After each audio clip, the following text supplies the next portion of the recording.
چاشت کی نماز کی فضیلت رسول اللہ صلی اللہ علیہ وسلم نے بیان کی ہیں۔ حدیث سماعت فرمائیے۔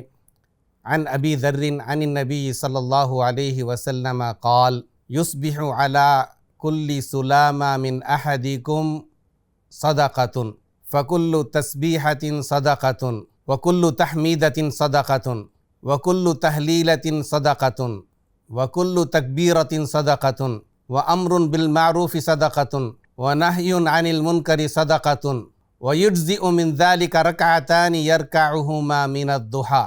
ابو ذر رضی اللہ عنہ فرماتے ہیں کہ نبی صلی اللہ علیہ وسلم نے فرمایا، تم میں سے ہر شخص کے ہر جوڑ کی طرف سے ایک صدقہ ادا کرنا چاہیے۔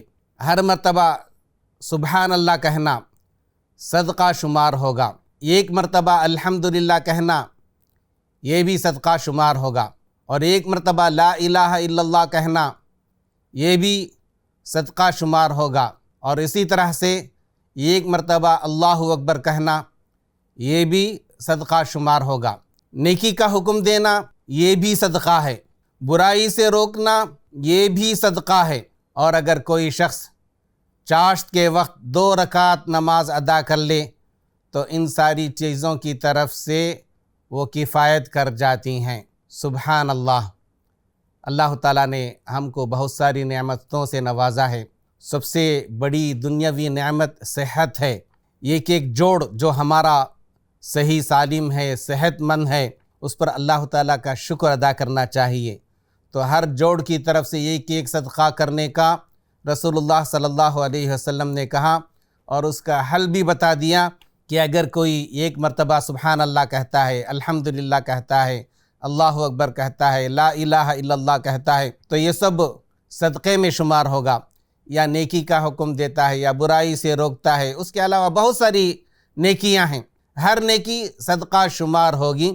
ان ساری نیکیوں کے بدلے یا 360 جوڑ جو کسی کے جسم میں موجود ہوتے ہیں، ان کا صدقہ ادا کرنے کے لیے اگر 2 رکعت نماز چاشت کے وقت ادا کر لیں تو وہ سارے صدقے ادا ہو جائیں گے۔ اللہ تعالی ہم کو عمل کرنے کی توفیق عطا فرمائے۔ السلام علیکم ورحمۃ اللہ وبرکاتہ۔ مرسی ٹی وی کے مزید ویڈیوز کے لیے ہمارے چینل کو سبسکرائب کریں اور بیل آئیکن کو کلک کرنا نہ بھولیں۔ جزاک اللہ خیر۔ مرسی ٹی وی، پیغام رحمت۔